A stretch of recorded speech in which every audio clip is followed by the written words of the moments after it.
Once you realize that all the shit you used to care so much about just keeps you a prisoner of your own mind.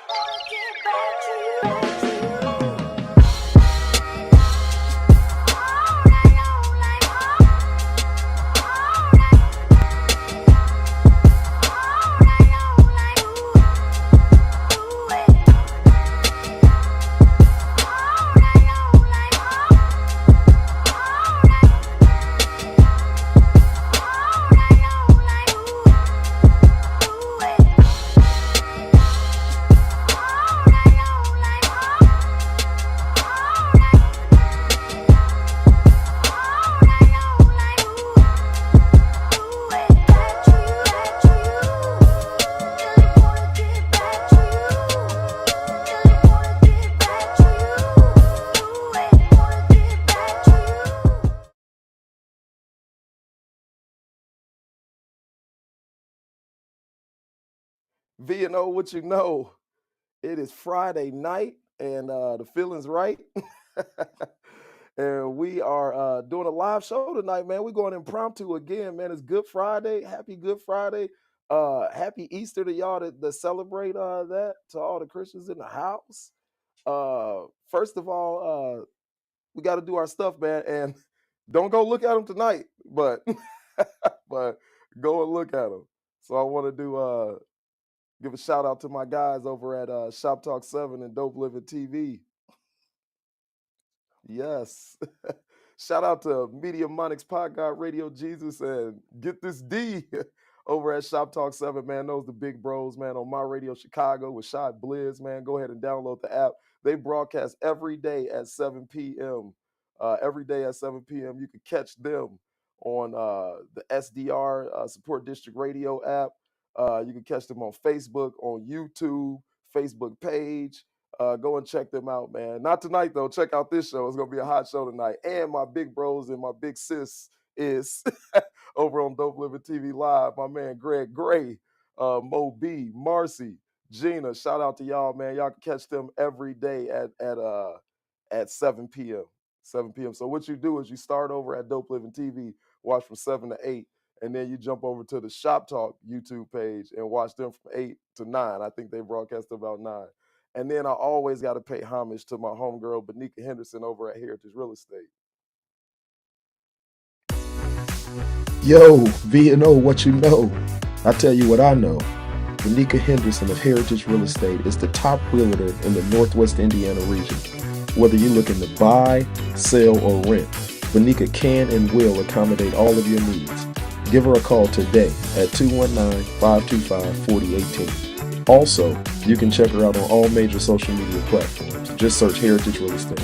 Please do not sit on this opportunity to work with the best.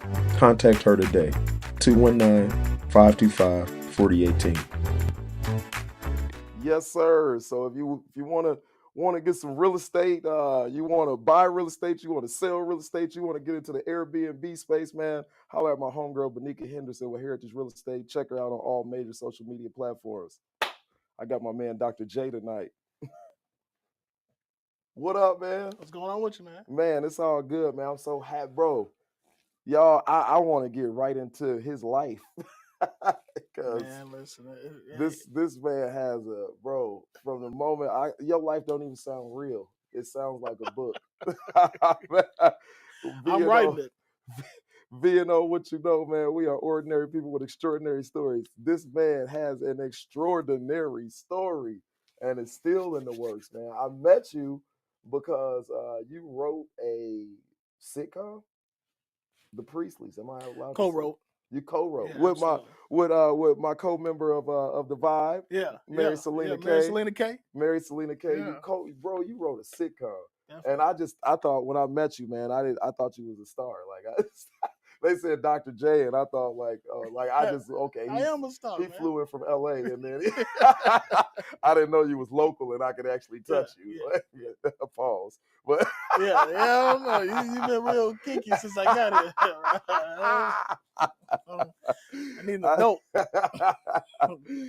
Man, when I any met law you, enforcement agency, if you're watching, Keep an eye on him, please. Check out his past. Check out his Bro, past. let me text somebody real quick. What's your last name?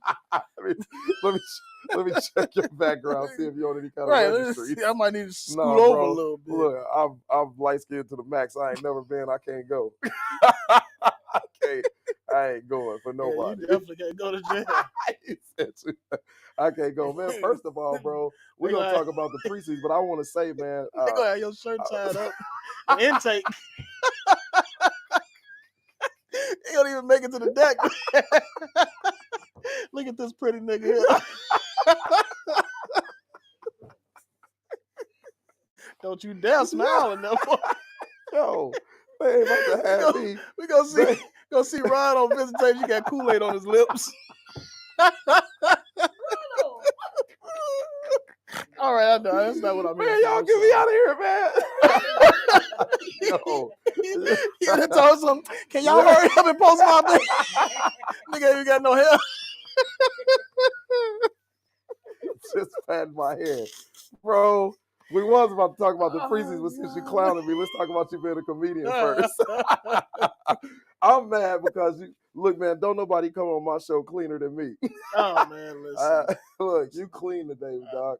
I'm like a Jamaican. I got like 18 jobs.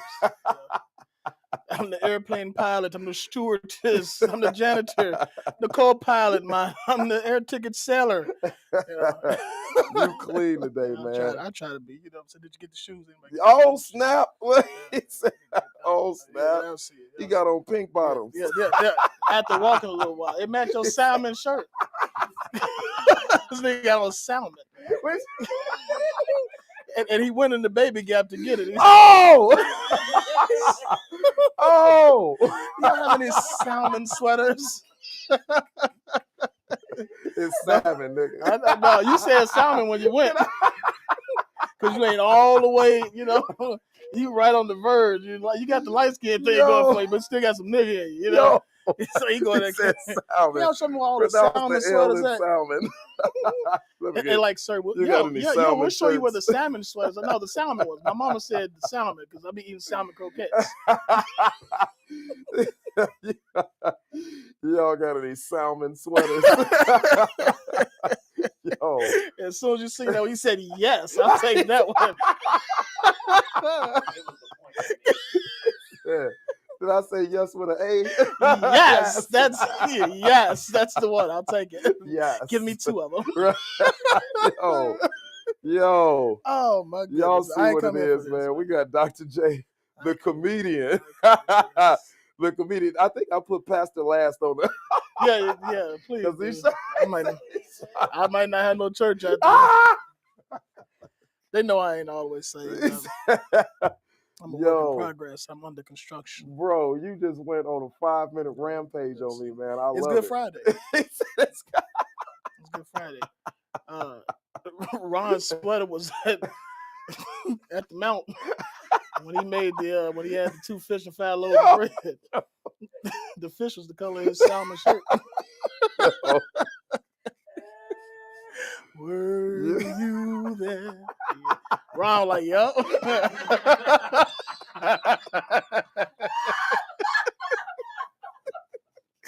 Oh, that's made me hot. Yo, man. Oh, God. Bro, comedians are morbid, man. Oh, my God. Bro, I stood around I went to a show with Daryl Mance, man. I stood around, bro. They took turns cutting me up. I had no self-esteem when I left.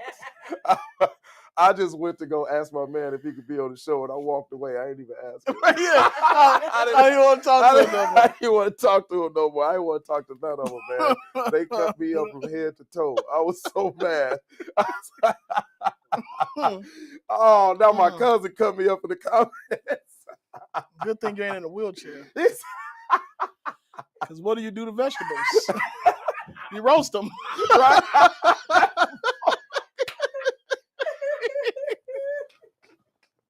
Yo! I'm sorry. Okay. I'm sorry. Oh, my God, man. Welcome to the Views and Opinions. Where would you find a paraplegic? Where? Right where the fuck you left him.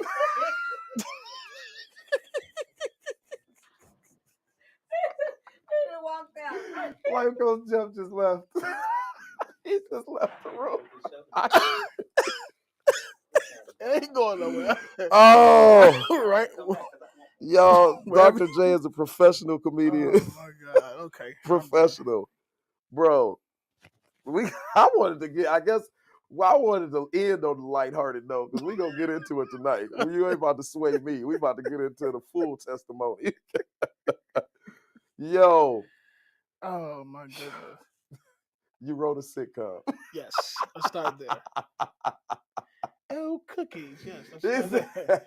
Bro, what inspired you to write a sitcom? Mary Selena Kay. Mary Selena Yeah. Kay. She, for whatever reason, she swore up and down that I was a writer. You know, I had never, because I had put out a ad for a play that I wanted to do Okay. called The Story of Jonah and Black. Okay. So I want to pretty much niggify the biblical story of Jonah. You know, so instead of being swallowed up by a whale, you know, a bunch of fat niggas gonna pick him up in a Cadillac. You know what I'm saying? Well, you know, just bring it home to us so we can understand it. You know, so no, y'all laughing. I'm dead. So I'm being serious. You asked me to be serious. I'm being serious, man. Golly. So that's what I wanted to do with the story. But for whatever reason, I think God knew what we was gonna do with the story because nobody auditioned for it.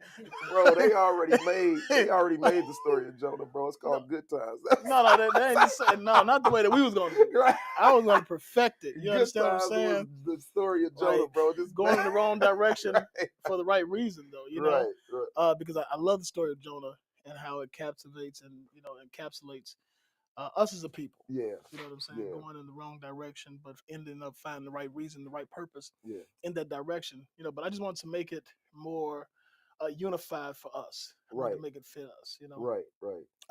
But it never went anywhere. And I'm still gonna do it one of these days. The Lord say the same. Yeah. I'm gonna get it done. And while I had it up there, I met her, and when I say her, Mary Selena Kay, at a comedy club. You know, Miller Beach, where Daryl Performance is owner. Yeah. Shout out to Daryl Performance, Man, another comedian. Daryl Mance, bro. Daryl before Performance Theaters. Rest definitely. in peace. It's Yeah, no longer it's there. no longer But, there. yeah, but, you know, I believe that God will do something to restore, just like He trying to restore his hairline. You know, I believe, Daryl, if you're watching, I said Daryl. that. I did. Now you got to come on. I did. We ain't going half on the abortion, nigga. Your hairline went half on the abortion. Nigga. Had a funeral and everything. Oh, that joker took his hat off one day, man. Oh my God! Bro, but you know, I can't talk because I remember. Side note, I have. If you look at my beard, I got a good grade of hair. okay, right? yeah. And I had curly hair and everything, and I had it all laid, fried down to the side. And I was in the barber chair. Bro, I thought I seen you on that Duke box. That was me. That was me. That was me. That was Get me back, y'all. That was me. I know it was me. I don't know what you was doing with it, but that was me. Let me find out. Duke. You remember Duke? Yeah, I remember Duke. You know him well, don't you? That's gonna be the nigga name that's gonna meet you in prison.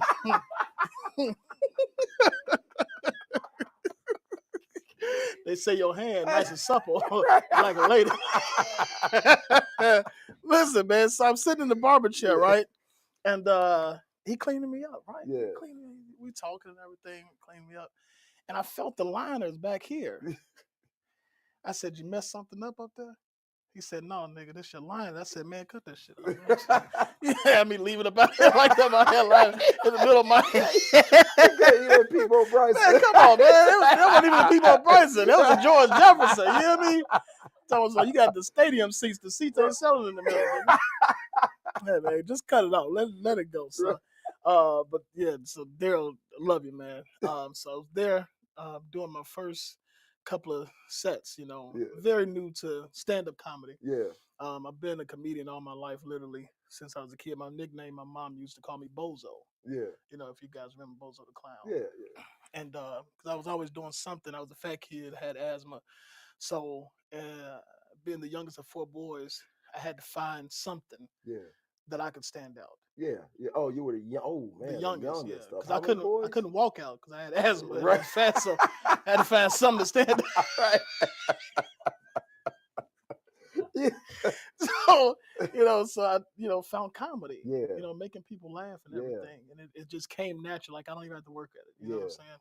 Yeah. So doing the stand up, first time doing it and everything, Yeah. and met her and we kicked it off. We just hit it off really well. Yeah. She's just an awesome person. And she started telling me about the Priestleys and the show and everything. And I'm like, okay. And then she started talking, if anybody knows that she's If you know Mary King and all this other stuff. I said, oh, here's call another me one. King. Here's another one. He's on Afrocentric. This heifer they call me King. Think I'm gonna do her. Right. She's buttering me up. You know what I'm saying? Right. I know she got arm hair longer than Al Sharpton's hair. She gonna walk around and call people King and stuff. No, she must do. Got to be. It's only, she gotta be she awake. You know what I'm saying? Right. Them awoke people, they don't wear deodorant. Right. She woke. Right. She ain't, she ain't you, but she didn't She stink got enough. natural You know hair what I'm saying? Right. I know it. I know she do. You know what I'm saying? I'm like, King, and then she said grow instead of go.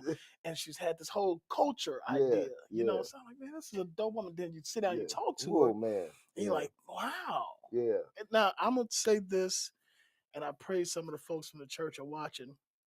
I'm one of the type of people, man, that I got 3 degrees, and self-taught in a lot of areas. And one is a doctorate. So, yes. Yeah. Okay. Yeah, the highest level of education you Yeah. get. Earned Yeah. degrees, Yeah. not just honorary or somebody just said. Yeah. And at the end of the day, it's. I think everybody I talk to is babbling idiots. Yeah. Seriously. I bet. I bet.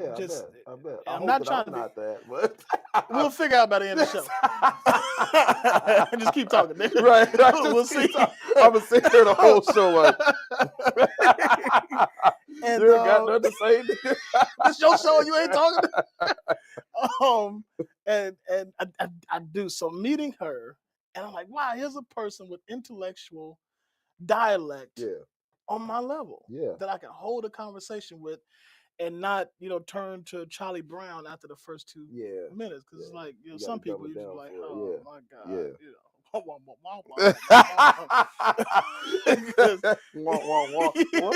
Literally. What you say? And you're right. And then being a psychologist, you learn how to lie real good. Oh, that's messed up. So you understand what I'm saying? Yes, absolutely. Because if you talk soft, they think you're listening. You know what I'm saying? So, ain't heard shit they said.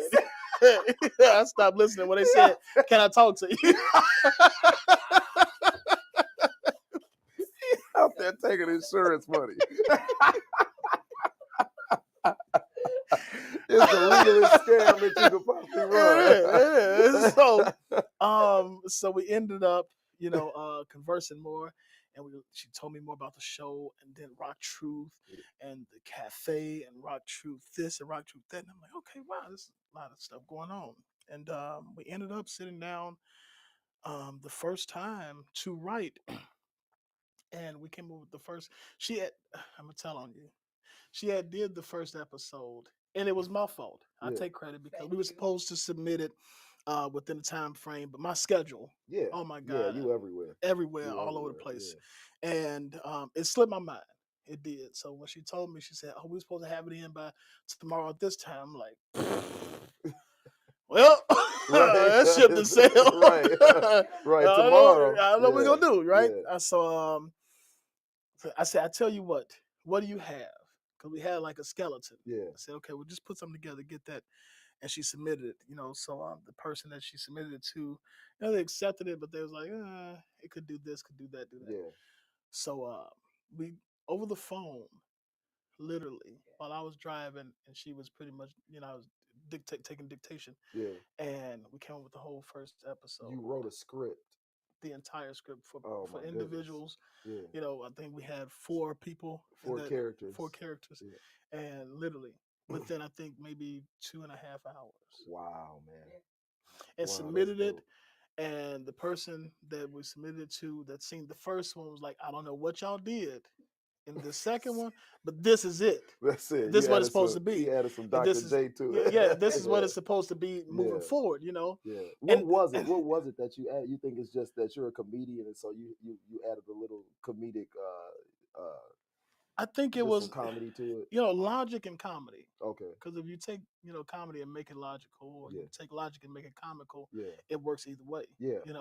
And putting it in there and dealing with everything, because she was, heavy about that. She's like, it's got to deal with the time now. It's got to deal with what we're going through. It's got to deal with bringing family and relationships. And I'm like, okay, cool. So I'm big on that as a therapist, Yeah. as a clinical psychologist. I'm big on relationships. Yeah. Shit can't get one right, but I'm big on it. And got advice for everybody else. Right. Yeah, Lord have mercy. So she's like, we're big on this. We got to do this. We got to do this. We got to do this. And I got OCD, like clinically diagnosed with OCD. Yeah. So please don't touch my water bottle. It's sitting right there like that for a reason. I did hit the table. You did. So don't do it again. Please. We'll spend the next 15 minutes to straighten my bottle back. Right. Like, what is wrong with this nigga? So, we started implementing the things of the times and what we're going through and dealing with, and adding the comedic touch to it and everything. And it was stellar, man. And then episode 2, episode 3, and episode 4. And it was all while I was driving. It all went the same way. It just flowed. That's how we knew it was a God thing. Yeah. Because it just happened so easily. It was not forced. I got to sit in on a couple of table readings because you guys actually asked me to host the red carpet that you had. Yeah. Can we talk about that? Absolutely. Now? We can. Absolutely. Yeah. So you guys asked me to host the red carpet that you had for the Precies. It was on its way to any major network that would take it, and from that I got to sit down and hear the script that I'm talking about. Man, it was. I couldn't believe that people that I know actually wrote that 2 people in front of me actually wrote that. Literally. And it was it touched life. Like you said, it was exactly what you said it was. It was comedic, it was relatable, and it hit spirituality, it hit relationships, it hit my life. It hit my life, and I'm sure you were trying to. What was your general audience that you were trying to hit? Just everybody. So, white, black, Jew, Gentile, whoever. Yeah. So I guess I found my piece in it, which is because you fall under the white. Because you wear salmon sweaters. We could have a serious moment for 10 minutes. I'll try. We could have a serious moment for 10 minutes. I was about to say some real foul. I'm really trying. And I was going to say something about your testimony, and you probably would have laughed about it because it's so morbid. But I definitely will. I have such bad, dark humor. That's my favorite. I love going to funerals. Are you serious? Yeah, I enjoy it. Why? I'm there for the entertainment. Oh, yeah. God, yeah. Seriously, I'm looking for somebody to act a fool and the 2-minute remarks. Yes. The 2-minute remarks. I'm never there 2 minutes. I'm never there for the eulogy. Right. Even when I'm preaching the eulogy, I'm not even there for that. I'm not there for that. Right. Now, a good choir song, or a good solo, yes. Yeah. But a bad solo is even better. That's the best. When so people get up there. I was at a funeral one time, and it was probably maybe about 15 people that got up and said great things about this person. Yeah. Oh my God. I was like, I want to meet him. Yeah. I wish we could resuscitate this guy, resurrect him so I can shake his hand. That's how you're laughing. I'm serious, man. They spoke so highly of him. But then his brother got up there. And his brother said, I don't know who the fuck y'all was talking about. He exactly said this. I'm serious. I'm not cussing just to be cussing. Right. He said, I don't know who the fuck y'all talking about, but that nigga wasn't shit. And I had to come up here and tell everybody that nigga wasn't shit. All that shit y'all lying. Bitch, I know you lying. Cause you wasn't even around the nigga. I said, don't turn his mic off. What y'all doing? Let that man speak. He's grieving. Have mercy on him, Lord. No. Let him speak. No. It's like, no, we got to get you up. No, I'll sacrifice some of my time. Let him do the eulogy. He's got plenty to say. The Baptist deacons got up so fast, man. I thought it was Secret Service. And get that microphone. He was fighting with him, too. I said, turn him loose. The worst thing you can say when somebody is getting their ass beat is turn him loose or let them fight. No, please don't. I get my ass handed to me. Please don't let him fight. Somebody get this monster on me, you know. And so I, you know, because I was officiating, so I said, no, let him talk. You know, I said, brother, but you know, just keep it PG. There are kids. Yeah. He said, shit, all right, Reverend. Only because the preacher asked me, I'm gonna be respectful. But my brother, he wasn't shit. You gotta let a man talk. That's conviction. You talk like that. Come on, I can't let y'all lie like that.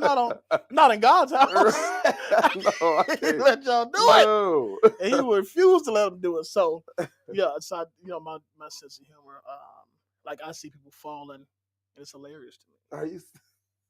I remember one time I got in the car recently, right before I had the heart attack on Christmas Day. I got in a car accident, and the first thing I did was when I got hit, I laughed. Are you serious? As God's my witness, I laughed. And my goddaughter's with me. She's like, "What's funny? We just got hit, like, and we just came from church." You know what I'm saying? It was comical to me that it happened until I went to try to get out and couldn't feel my legs. Oh, it wasn't funny no more. Yeah, right, right. That happened. Yeah. I wanted to mention when you was talking about my sweater. I said, "You've been shot a couple times." Not a couple times. I know you're trying to be funny, but not a couple times. I'm gonna shoot at you. I'm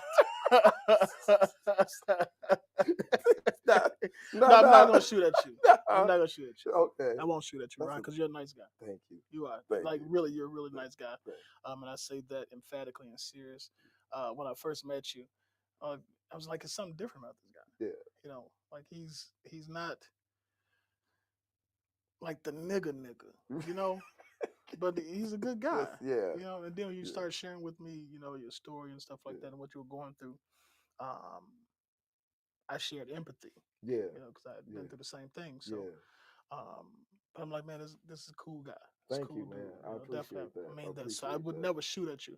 However, I will fish at you. She wears salmon sweaters. So I will throw a fish rod at you. Hook, line, and sinker. Just walking down the street like, slap. What was that?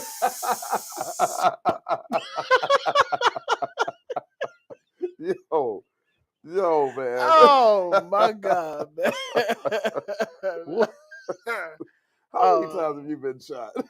So I've only been shot once in my leg. Okay. I don't know if the camera can see it, but I ain't got no socks today. Trying to be sexy. So this scar here. Wow. All the way up. And this is where the bullet went in. A 50 cal went in and literally shot it. 50 cal. 50 cal. Literally should have blew your leg off. Should have blew my leg off. It tore up the inside, literally. I had a rod and pin in my leg now. They told me I would never walk without the assistance of a crutch, cane, wheelchair, some type of walking device. Which brings up the fact that you are law enforcement. Or yes. Ex law enforcement. No. So retired now. No. Yeah. What happened in that instance? You can see this scar here. Yeah. On my head. You probably can't see it because I'm sweating like a Baptist preacher.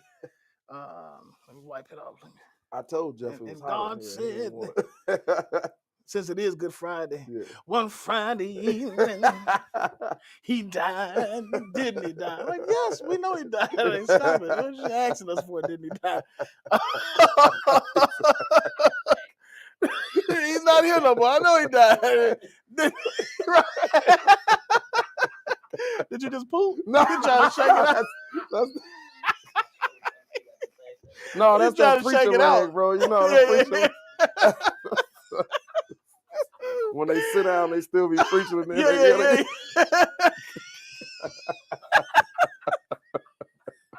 Do it again. Dr. J. Do it again. You got it down back. Do it again.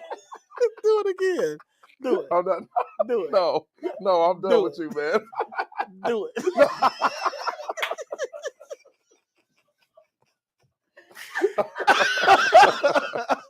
Oh my God, man. So back to the story at hand. 50 cal, man. 50 cal in the leg. Got shot at. I actually ate that bullet. This one here skimmed a 45 cal. If I would have been a centimeter over, probably would have been, Which that was a different instance. Yeah, that was a totally different instance. Somebody tried this was just recently, last year. So this is while I was doing hostage negotiation. and they shot the hostage, and were shooting at the hostage, shot the hostage, and one of the bullets went by right over my head. Him shooting back at you guys? No, we wasn't even shooting at him. Oh, okay. We had negotiated without too much information to agreed to come and remove one of the hostages out. Okay. One of the hostage negotiators had already been shot, but he took it to the vest. And this was a 9-hour ordeal. Oh my goodness. So of course I get called in. I go in, and the agreement was made to go to the door to retrieve the hostage. The hostage taker said, "Okay, I'm gonna let her go." They sent you? Yeah, I'm a negotiator. Oh, you were. I don't know if you were listening. No, I don't know. You. Maybe your teeth got in the way. No.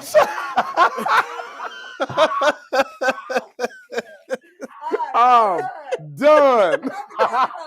I'm done. He called me teeth with an F. Yo. Yeah. Bro, I've never. Daryl Mash, you can't come. This is the last comedian I'm having on my show. Smooch, you cool. Outside of that, I'm done. I couldn't resist. So I'm at the door. The door opens. He's standing there, gun in hand. Of course, our team is behind me, ready to fire. Yeah. And he got off 2 shots. Wow. So and he got one person in the vest, and he got you. That was earlier. That was earlier. Yeah. That was like within the 5th hour. So I was there like at the 8th hour. So I was listening. Yeah. So that's why you just gave me that face, right? I didn't know there was another negotiator. Yeah. Okay. Yeah. So he already got shot, and then they put you in front. So somebody had already been shot already. Yo, how do you handle an instance like that? Knowing this dude is already volatile. Well, I was a sniper in the Army. Okay. So death and destruction was just, they teach you it, you know? They teach you how to literally overcome the idea of losing your life. Yeah. Seriously, Be prepared to die. You're going in for it. Yeah. They would have us sign death warrants and waivers, when we would go to certain missions. Wow. So it's just that serious that life, especially, then being a preacher too. I've done so many funerals and seen so much death.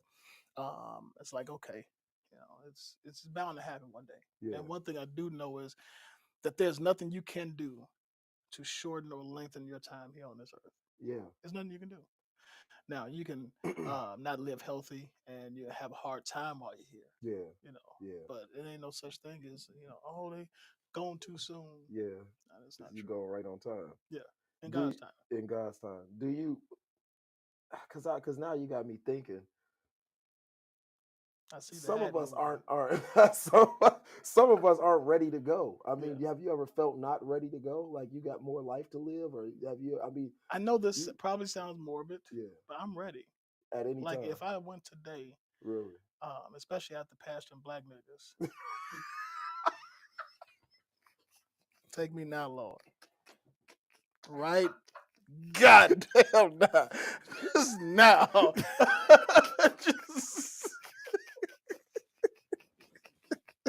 Oh.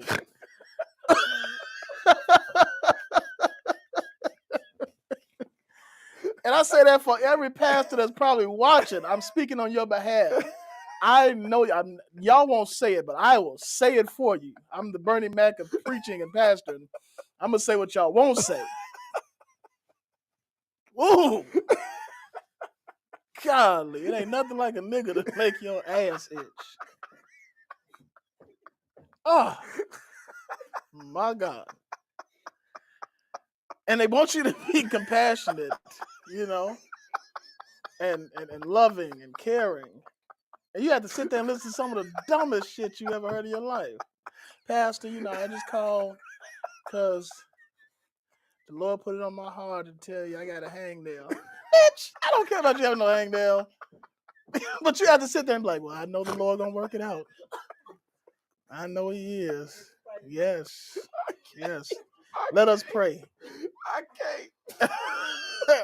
It's like, All right, then you get off the phone, and pastors ain't gonna say it, but I'm gonna say it for y'all. We get off the phone and we talk a lot of crap about people. Oh my God. If the partners knew what I be saying about them when I got off the phone, I never have another church in the history of church.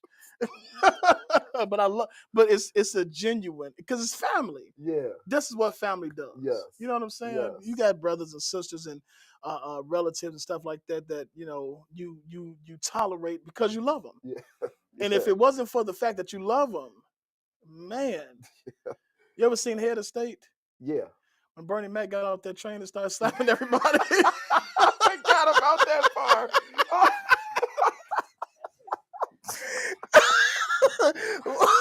Slapping everybody from the conductor. That's what you be dreaming about. You come out the pulpit and just slap everybody in the congregation. I want to have them slain in the spirit, you know? Look, I'm sitting here talking to Jeff like, man, I got to get mentally prepared for this show. We're going to have this deep show. And he came out the gate. He came out the gates. I know I have to come back because we don't waste so much time. Sorry, but it's the truth. I'm telling the truth. Yeah, and I told myself coming on the show, I'm going to be honest and candid. Yeah, because people need to know the truth. Yes. And I think a lot of people are so hell bent on not going to church because there's so many pastors that give this personification that they are God. Yeah. And they tell people, oh, don't put me on the pedestal. Well, don't provide the pedestal for them to put you on. Man, for real. Seriously, don't provide. If you don't want to be put on the pedestal, don't give them the pedestal. Say, that's like taking a crackhead, an ex-crackhead in the house and saying, listen, I'm about to leave you in here. Don't you smoke on this crack. I come back here. All this crack better be on this table. Shit. As soon as you leave the door, he snorted up the whole carpet. And a good crackhead gonna stay there and wait on you to come back and lie to you in your face. I ain't smoking on this crack. I was sitting right here. You said don't smoke this crack, but all the crack that was throughout the house, nigga, I don't know. I'm hiding. So in that place, it's like, man, be real with people. Yeah. I want people to see James. Yeah. You know, all day. Yeah. And I carry the same mentality even in my message delivery. Yeah. Being able to talk to people from a rudimentary place of, not an existential place, but a rudimentary place of understanding that, hey, I've been there. Yeah. Done that. Yeah. And I'm still here and I still smile. Mm. I know we haven't gotten to the depths of my testimony in my life, but man, the stuff that I've been through, man, I have to laugh. Yeah. I have to be glad. I have to smile. They just hit me with a $14,000 repair bill for my truck. 14,000. 14,000. I don't even know where I'm gonna get it from. Matter of fact, I'm thinking about robbing one of you niggas before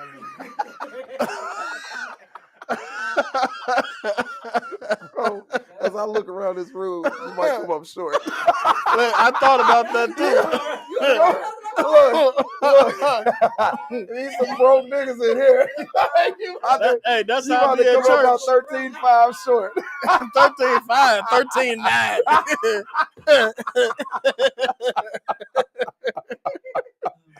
Like, golly, man, and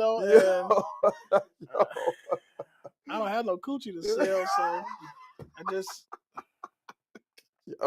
assed out literally. Oh, 14. But God will make a way. How do you look somebody in the face and tell them, when you ask them what's the estimate? They didn't even tell you what the estimate is. They just slide the piece of paper over. They don't even do that. These niggas are bold. This is the trucking industry, you know what I'm saying? So this everything is $1,000 and up, So they give you some coffee and tell you, hey, let me $14,000. Like, nigga, if you don't take that coffee back, I don't want it. I don't need it. If there's a cure for this, how you buzz out singing it in the waiting area, shoulder moves and everything. If there's a cure for this, I don't want it. I don't want it.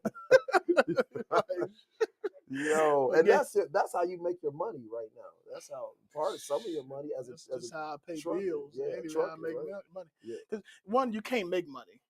You know, the government makes money. yeah, You know what I'm saying? We yeah. earn money. Wow. So we got to be careful what we say. Man, I'm glad that what a yeah.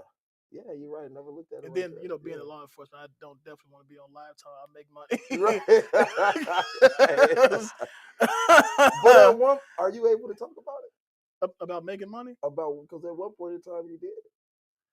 No, I never made money, like illegal money, where I've actually like printed it. Yeah. Oh, okay. Now I done robbed a couple of niggas. I took money. The difference between making money and take money. I take money.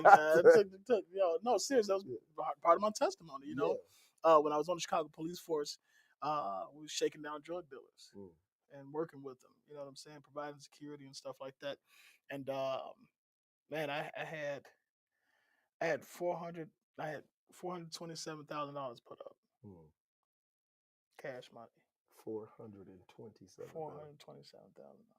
And my brother stole all of it.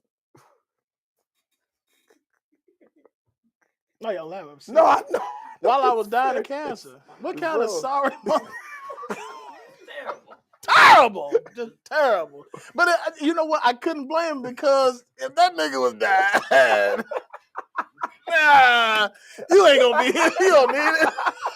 So that was really why I could forgive him. You know what I'm saying? Because I would have did the same thing.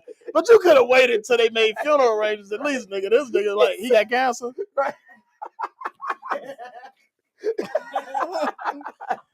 That nigga's 105 pounds. You hear me? Right. Matter of fact, every time he called, that's what he asked. How much you weigh today, bro? Damn, you just dwindling away, huh? Just like my money, nigga. Because he was the only one that knew where it was hidden at. Because I said, you know, if anything happened to me, take care of mom. You know what I'm saying? My mom, that was that man. He said if there was a qualifier there. There was. If anything happens, there wasn't nothing wrong with her. There wasn't nothing wrong with me. I was still here. Right. You know what I'm saying? I couldn't do nothing with it, but I was still here. And my mom, that's my first love. Yeah. You know, that's my girlfriend. You know what I'm saying? Yeah. That's my heartbeat. Yeah. So of course, as a kid, she had dementia. Funny story. I was taking her to one of her doctor's appointments one day, right?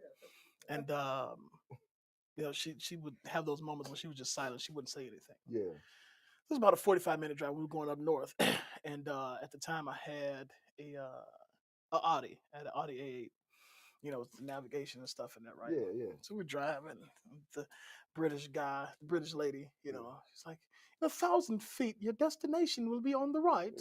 You know, so we're driving and we're going, and so she's giving us play-by-play instructions on where to get to. So we get about 5 minutes from the place. My mom hadn't said anything the entire drive.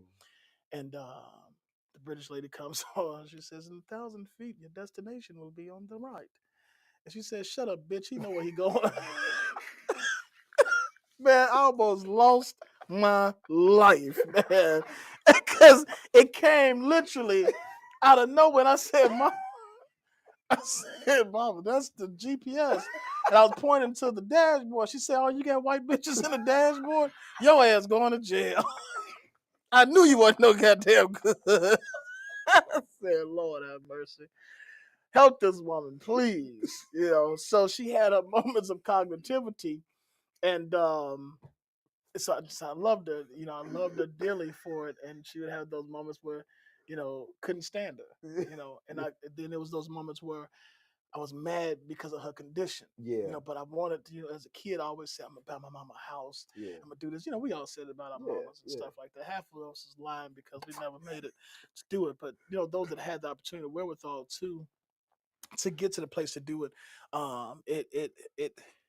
it meant so much to me to be able to do it. Yeah. And for her not to be cognitively stable when you were able to I was able to do it, to receive it. You know what I'm saying? So that hurt. Yeah. That was a big, man, that was a killer for me. You know, so here I am. I went from 282 pounds to 131 pounds within a matter of a couple of weeks. With cancer. Can you tell us how it happened, how you found out? I'll share that story with you. A routine traffic stop, and I could tell you a funny story about that too. How I learned how to cuss real good. Listen, you don't learn how to cuss until you're on the police force. Seriously, I'll tell the story. Yeah, right. go ahead. So we got time. Yeah, We man, got a we couple fine. minutes. This Okay. is, yeah. And so my first traffic stop. This is not how I found I got cancer, but my first traffic stop, how I learned how to cuss really good. Yeah. Now I come from a family of cussers, Yeah. you know, and hoes. So, like, why are you laughing? Go I'm ahead. being serious. Okay. Man. All right, leave. Come on, close your mouth. You said you. Oh, goddamn teeth. So you said you had all brothers. Men could be hoes too. No, but my mama was a hoe. Oh. And my grandmother on my daddy's side, my grandmother on my mother's side, she was a saint. But my grandmother on my daddy's side, she would say it. She said, "Baby, I'm the men's pet and the women's threat." And she 80-something years old, not wearing panties. Oh. The day of my father's funeral, she went to get out. We were sitting in the Cadillac, and how they got the seats where they face each other, and she went to get out, and I think that thing came out. Hey, Granny, your slip shorts. Yeah, baby, that ain't my slip.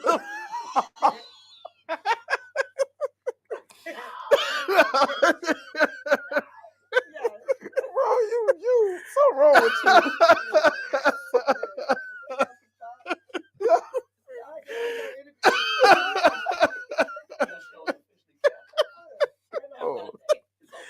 Oh man, I've never had nobody sit here and talk about they seen their grandma coochie.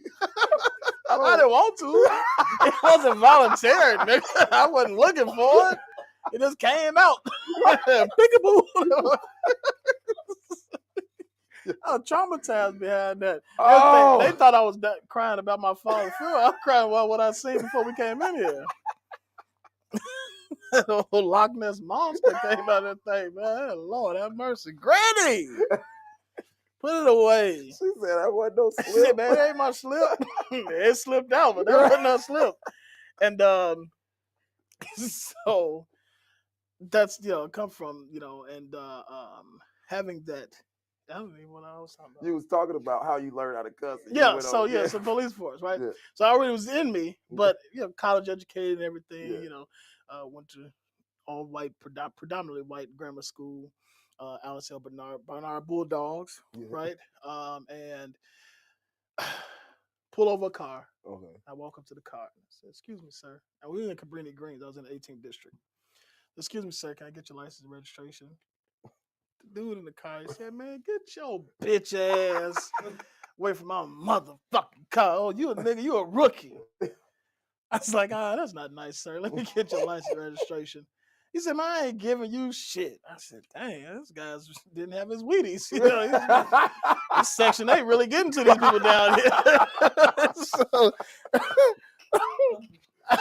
I go back to my FTO. I said, "Hey, man, this guy's being unruly. He won't give me his He said unruly. He won't give me his license and registration." He says, "Well, what did you say to him?" I said, "Well, I asked him nicely." He said, "That's the problem. You can't talk to these motherfuckers nice down here." So he walks up to the car, and this is no joke. I'm not exaggerating the story. FTO walks up to the car, and he looks at the guy. He said, "Hey, bitch, give me your license and motherfucking registration." You heard what the fuck he said, but beat your ass and lock you up. That man got out, gave him his mama's license, his daddy's license, Social Security number, birth certificate. I didn't even know the nigga had all this stuff. I said, "Oh, that's it?" Oh, I've been cussing ever since. Boy, I was on the loudspeaker before. I couldn't even pull the cars on. "Hey, pull your bitch ass over there. It's the police." He's like, "Nigga, wait till you stop the car first." See what you gotta read the room. You gotta see what's happening. Right. Cussing out lawyers and everything. I didn't know they are. So, again, having all that experience and stuff, man. So, it was a routine traffic stop. We got into a tussle because the guy didn't want to go. He had a warrant. Yeah. I kind of threw my back out a little bit, right? Yeah. But when you're on police force, they send you to the hospital for everything. Okay. They want to make sure you're good. So you was wrestling with him a little bit. With him a little bit. You know what I'm saying? And we fell down to the ground, so I kind of twisted my back. So go to the University of Chicago. University of Illinois, I'm sorry. And they say, hey, we got to tell you something. 5 doctors came, 5 white coats. It says, you had cancer. And you were?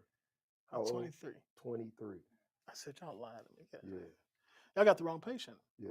I'm in my prime. Yeah. I'm talking about, man, the wind blow my dinglings getting hard. You know what I'm saying? So I'm talking about.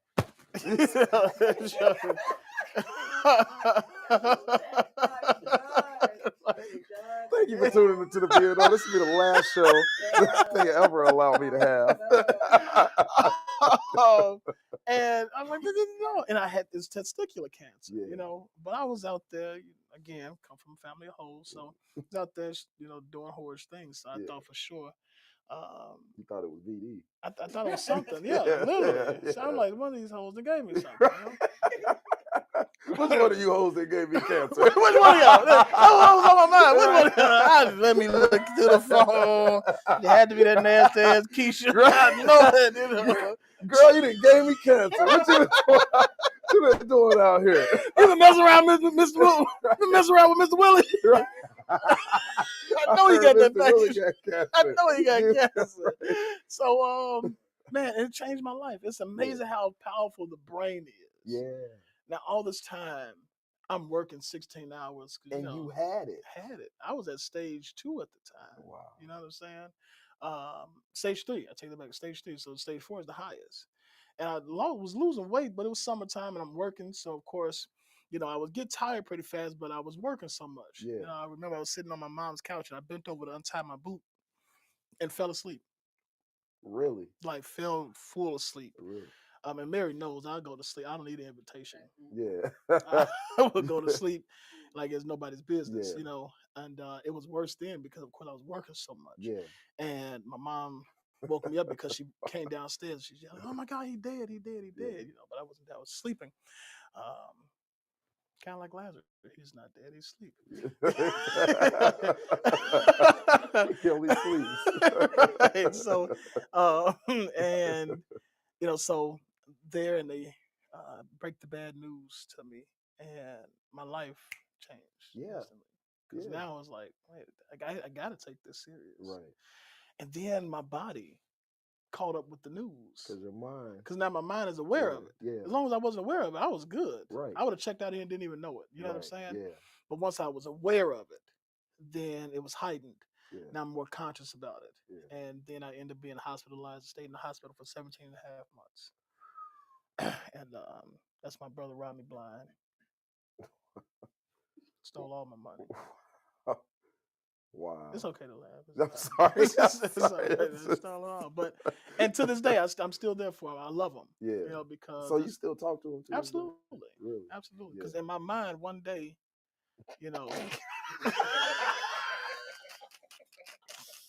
You ever seen what movie is that? It was Bernie Mac and John Legend when John Legend had passed away. Soul Man. Soul Man. And he had passed away. May he rest in shit. He ended up with his dead body. Yeah. Every time I see this nigga, ooh. I love that movie. Fuck them kids. I love that movie. Seriously. So going through that, but I remember the day I got to ring the bell, October 13th. My mom just got to ring the bell. She I was did. there for her. Yeah. Yep. Amen. Praise Yep. God. Yeah. How old is your mom? She is. How old is my mom? Get it right. She was born in 54. Okay, so she's 70. 70. She just turned. Man, She's my 70. mom. Oh, she's gonna be 70. 70. Actually. Is today her birthday? No, I was no. It's March 29th on April the 27th. My mom will be 70 years old. Oh wow, yeah, man, 70 years old. Yeah, that's a blessing. If I was a little bit older, I probably would have been your dad. Bro. Probably so. You looking at your grandma coochie. Yeah, I know. Some kind of freak.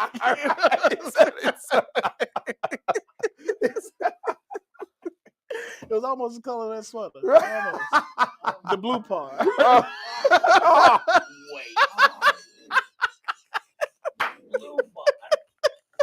just realized exactly what we was talking about.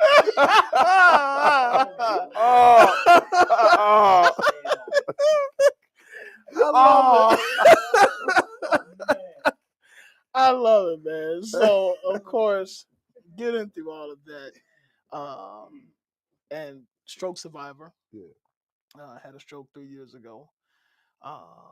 They just had a heart attack Christmas Day. You know, and I'm still here. You still here? Still here. Back I'll be to 40 years old this year. The Lord said the same. You gonna be 40? I'll be 40. I thought for some reason I didn't know I was older than you. Really? Yeah, I didn't know I was older than you. How old are you now? 42. 42. Yeah, I'm about to be 42. Yeah, it's the intelligence factor. Plus, man, like it seemed like, especially looks wise, for a lot of black folks, is like live a somewhat healthy lifestyle. They look about the same from like 35 to like 60. Literally. 35 to 60, you really can't. They'd be like, oh man, I'm 55. Right. You're like, what? Like what? Like, no, stop it, man. Right. Like, let me see your ID. But I wanna go back to you having cancer, because you almost dying of cancer actually saved your life. Saved my life. It did. Saved your so life. that was during the time when the unit had got caught. Somebody told on us. Yeah. For what we was doing, the illegal activity we was doing with the badge. And I get wheeled into the courtroom, and the judge looks at the state's attorney, the prosecutor, and my attorney. He said, give me his medical record. Give my medical record. And in there, a specialist had came in from Switzerland. So I don't know why they pay all this money for me to come here to tell you you're going to die in 3 months. So I'm like, geez, could you have been any more nice about it? You know what I'm saying? Right, At least rub right. my balls or something. Tell me something like that. Give me dinner first and not this hospital food, Right. So judge looks at it. He says, get him out of my courtroom. Dropping the charges, case dismissed. He's gonna die anyway. It's no sense of the state spending money on this guy. He's got 3 months to live. That saved my life. I'd be in prison right now. Yeah. Doing 30 years. Wow. I would still be in prison right now. Wow. And then turn around because of that, by them dropping the charges and everything. So now I got no background. So I was able to get in the U.S. Marshals. Wow. I think I mentioned to you before, that was big news in Chicago. I know. That was I was all on getting the news. Man, I was getting the newspaper every day during these trials. Yeah. I didn't hear about yours, but I remember when those trials, because it was they call it Street Kings. Yep. They called it Street Kings in Chicago. Yep. The 18 district. Because we had the citywide narcotic unit. Yeah. They can go anywhere in the city. Yeah. Anywhere, on the east side, Just west busting side, heads. whatever. Just whatever, So I was able to get in on that. And it was an experience. Yeah. I thank God for it. I don't regret nothing I've done in life. Yeah, no, you can't. Don't. You can't, because it happened and made me who I am today. Exactly. And I always say it's no takebacks, man. No. If you like who you are at the moment, and you're comfortable with who you are, then you can't take nothing back, because it made you who you are. Everything that you've done made you. Even if you don't like yourself, even at that time, whatever you're doing, if you don't like yourself, then you're going to change something. Yeah. And you're going to be a person that you actually like at some point in time. Exactly. And your experiences have brought you there. Exactly. So the experiences. That's what matters most. Yeah. And that's why it's hard for people to really try to match my faith or understand my faith. Because when I say I should be dead and gone. Oh yeah. Oh yeah. Oh yeah. It's no should be there, because of course if that was God's will it would happen. But when I say I could be dead and gone. Yeah. It's a strong could for me. Yeah, man. It's a strong could for me. Yeah. That's wild, man. It's when you giving a rundown of like everything that, I mean, you went from. I did cocaine at 6. No, I'm serious. Are you serious? I did cocaine at 6 years old. By accident? It was by accident. Yeah, okay. So I had an infatuation, with Superman. Today, Superman is that's my character. Like seriously, that's my guy. So does everybody else to do cocaine. You made it funny.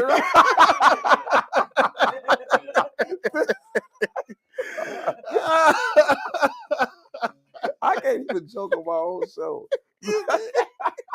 But it's funny because every time I look at it, I just want to wipe your tooth. You know what? It's that one tooth on this Right. side. It's like it keep Look, all man, the slob on it. I had to take asthma medicine. You like OCD too. No, that one just keep. He licked his teeth. It keep all the slob on it. You know what I'm saying? It's like a little waterfall. Yes. That tooth. Most people have wet mouth. They know wet tooth. I can't. Oh man. I'm gonna turn around this way for the rest. So Dr. J. I'm sorry, man. So, bro, it's fine. I'm 40 years old. I love you, man. Seriously, I mean that.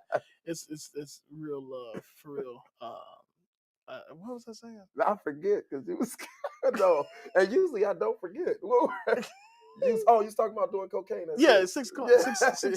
It's 6 o'clock. Yeah. It's Miller time somewhere.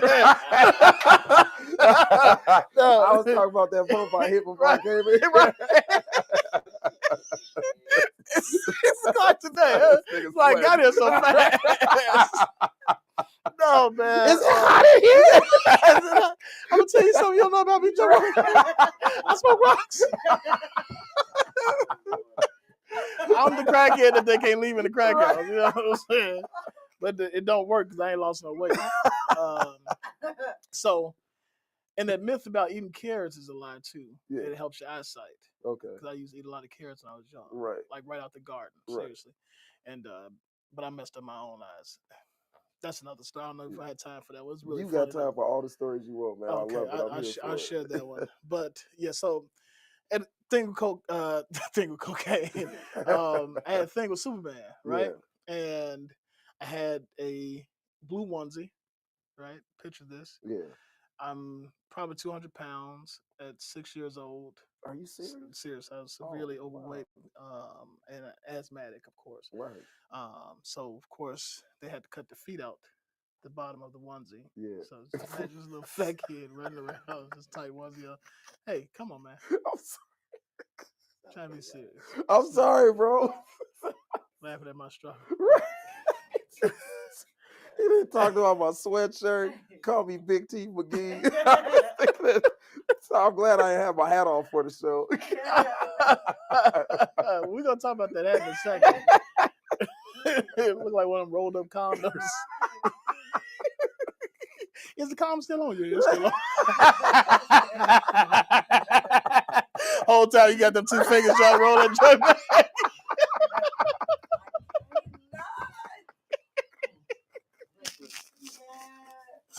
I know you're never gonna have me back, so I gotta get it all out. Bro, I'm never gonna have nobody back. I'm putting me off after this. I'm gonna hit the live button. You two gonna be like, no. Oh my God, man! So I mean, if they have Howard Stern and stuff on YouTube, we're right. good. We're right. golden. So my uncle came to town, and he does cocaine. Coke, yeah. He does coke. Yeah. You know what I'm saying? He loved the cocaine, right? Yeah. And he had a line on a dresser of cocaine, pure powder, right? And you know, Superman, he would blow stuff and make stuff, disappear and get out of the way or whatever. So I walked in there and I got my little onesie on. I got the red towel tied around my neck. I'm Superman. Dun, dun, dun, dun. Save the day. I didn't snort it. I blew it. Oh. And it was Christmas in the damn room. Yeah. Because that powder went up in the air, it was like snow. And it came down, got all in my pores and everything. Oh. I was higher than giraffes. At 6, the fastest I had ever been in my life, because I'm 6 years old, 200 pounds, so I don't move fast at all. But this cocaine gave me superpower. I was Superman, for real. And I'm running through the house, and my mom instantly knew something was wrong, because I ain't ran ever. What? I ain't ran since the 112 on Vincennes ran. You heard me? The 24 Wentworth. Those in Chicago know what bus that is. I ain't ran since that bus ran. You know what I'm saying? I ain't ran since King died. You know? He's like, it's so wrong, my baby. I'm running through the house. My middle name is Blake. You know. Yeah. So Blake, what's wrong with you? Oh, it was dust in the room. I blew the dust. It was Christmas. I'm happy. I ran it. She took off running again. So she walks in the room, and it's cocaine everywhere. Now I didn't know I'm white. Oh, it was all over. All over me. I had an 8-ball of cocaine. I'm drowned in it. And I am happier than I can't say that. I almost said it. I'm happier than the LGBTQTA. Oh no, they The really bag gonna of put me up, penises, right? you know. So I'm happy, right? And I'm running through the house. So my uncle, Blake, Peggy, somebody come get this little motherfucker.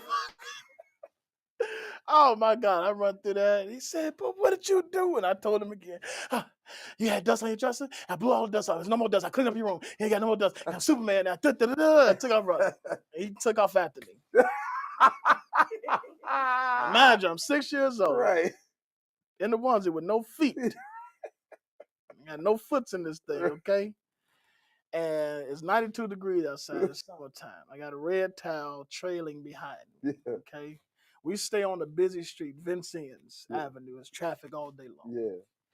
I took off. I jumped off of our 6 steps. I'm 200 pounds. 6 years old. I probably broke my shins, my thigh bones, and everything. But I didn't feel it because the cocaine said just keep running. The whole time, I'm really running in slow motion because I'm 200 pounds. Right. But in my mind, nigga, I ran to gone. Zimbabwe. Right, You hear right. me? Was gone. I'm chasing zebras and elephants, okay? I made it to the neighbor's house, which I thought I had ran to Mississippi. Yeah. Seriously.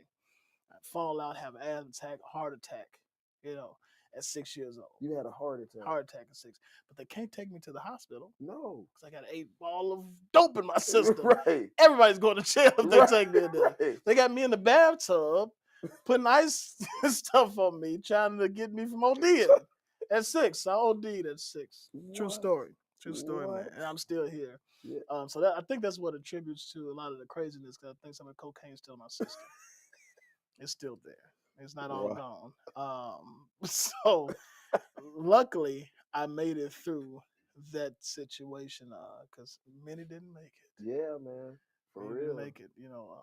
But I'm glad that I made it, and having that experience. Yeah. You know, being able to say that I've been through that. Now this is the first time I heard this one. Yeah, this is a true story. Wow. True story, and my family could attest to it. You know, that Wow. this is what happened to me at 6 years old. It was another one I'm going to tell you about how I got glasses. Okay, yeah. So, in the Chicago public school system, they would come to the schools and they would do the vision test. Yeah. Where'd you go to school at? I went to school, Gary Public School. Yeah. You shouldn't even say that on live. Yes.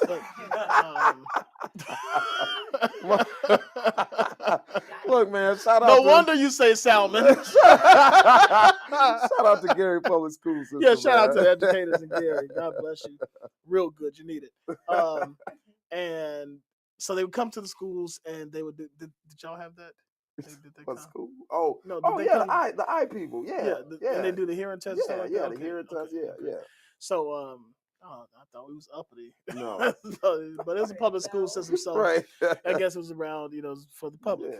And These so they were came. the kids that couldn't afford their parents couldn't afford to take us to the doctor, so they would They come to school. Seriously, to do it. yeah. I didn't know that because we grew up in the white neighborhood. You know what I'm saying? My okay. mom had us fooled. Oh, okay, Seriously. you're right. And my dad was a gangbanger to his heart, vice lord. He Oh, had he a was a house. vice lord, He okay, had a house yeah. painted gold and black. That's how he was true to it. You know what I'm saying? I think he came out with that term. Like, I ain't new to this. I'm true to this. You know, he had my grandmother robbed at her own card party while he made a peanut butter and jelly sandwich, and he came out. He said, "This is just a stick up. Let's not make it a murder." Now, who robs their own family? And of course, my grandmother's friends thought that they thought that she had something to do with it. Right. You know what I'm saying? And she like, no, this nigga robbing me too.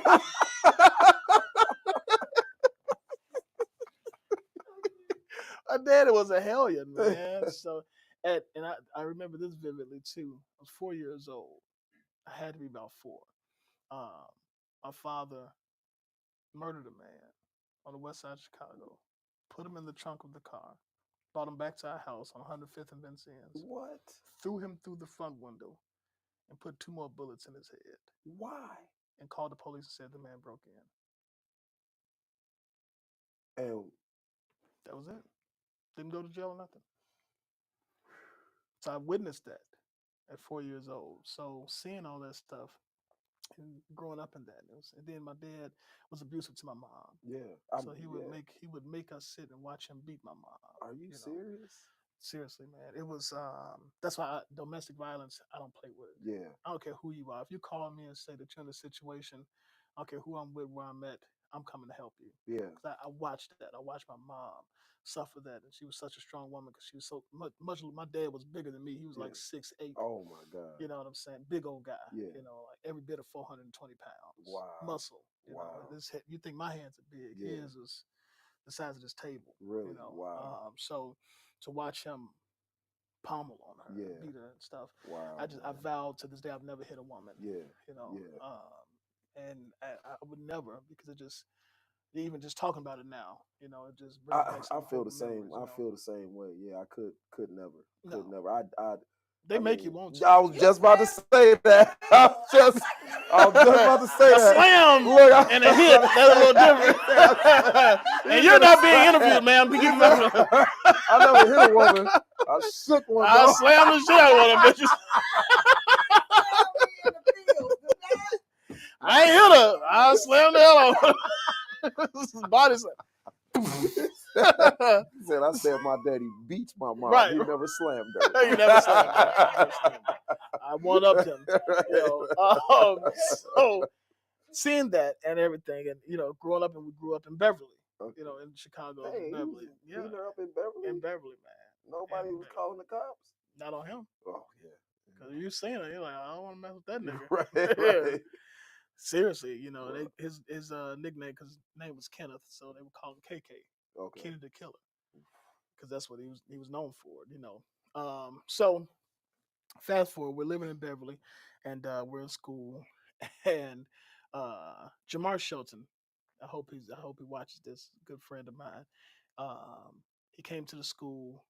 We was in like the fourth, fifth grade, and he had some blue hush puppy glasses, and blue at that time was my favorite color. Yeah. You know, and I'm a little, you know, remedial, so I didn't understand that you can have glasses without having prescription in them. Yeah. You know.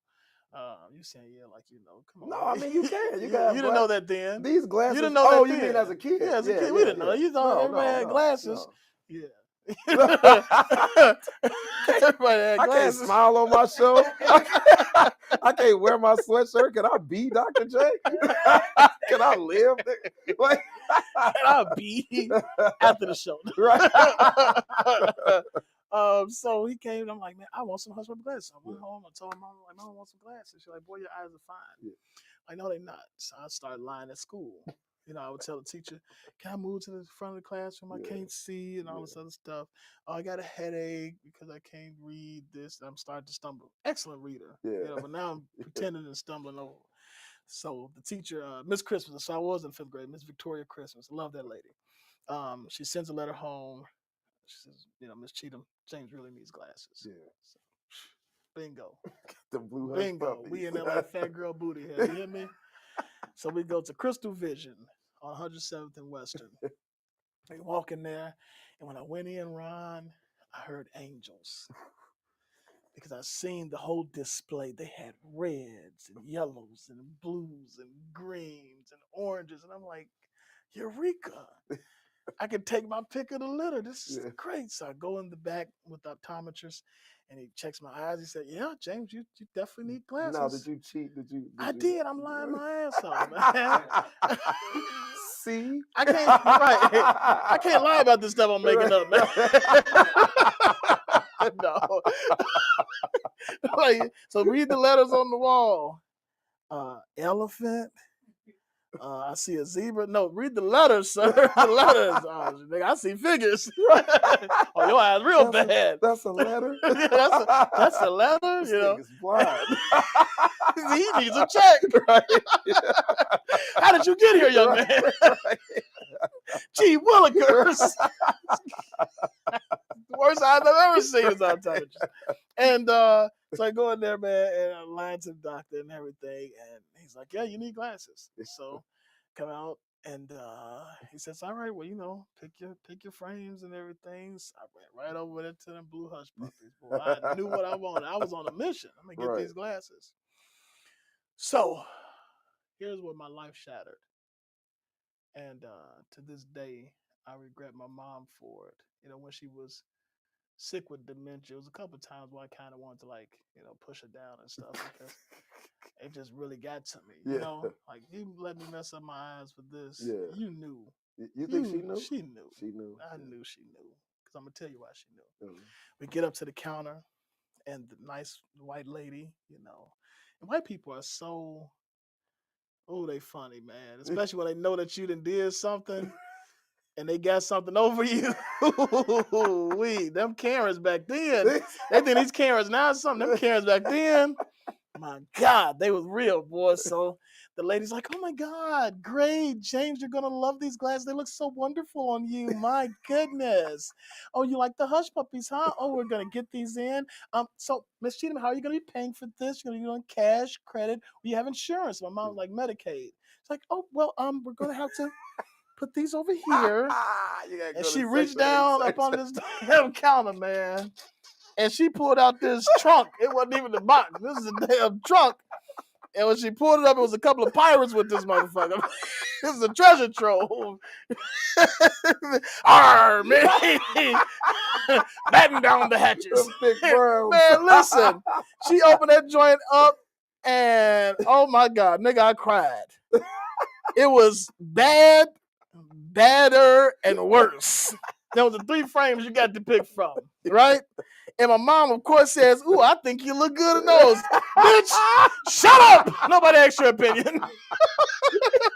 We're not here for you. I can see now. God's delivering you have Medicaid? Step over here to Section 8. Listen, she said, oh, you got Medicaid. She pulled that box up under there, doc, and my heart dropped. The first time I ever felt my heart in my ass.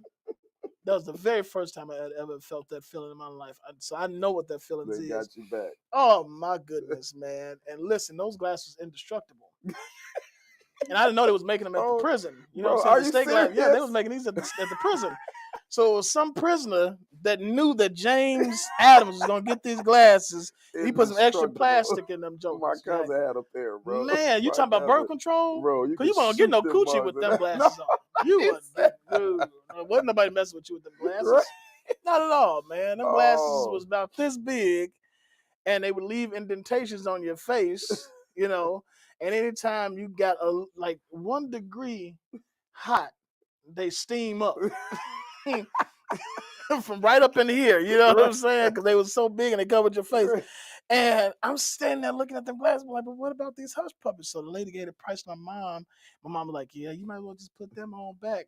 Now we stand in Beverly with white kids. That's, the parents drive Toyotas and stuff, And we driving old stinking dragon, the dragon wagon, a Pontiac station wagon, man. But we living good. We've never been hungry, what I'm saying? Eating good meals, nice house. All the family always want to come over to our house, but they perpetrated. Yeah. My mama's a fraud. She's a freaking fraud, man. And she should have let me know what her insurance was before I went there and embarrassed me like that. And I go in there and I'm like, so she's like, now I got to get these glasses. I done lied so much. Right. You know what I'm saying? Everybody's looking for me to come in. I can see. What? I've been delivered. Right. I can see now. I don't need no glasses. The Lord that did it. Didn't he die? He died. No, didn't he die? You better Man, die by, listen. You better die by that line. Good God Almighty. So, of course, being a black mom in that era, first off, it took the glasses like 32 weeks to come. Because they state glasses. You know what I'm saying? The Medicaid glasses, it took 32 weeks to come. And they finally came. I thought they had forgotten about them. And I'm like, good, I ain't got to wear these glasses. Everything is well, man. And that phone call came. Hey, this is Crystal at Crystal Vision. Your glasses are ready. Don't go get them. So my mom, we went and got them glasses, man. And I put them on at the eye doctor's office. And the floor started moving. These joints are so thick, man. Nigga, I can see my own heartbeat.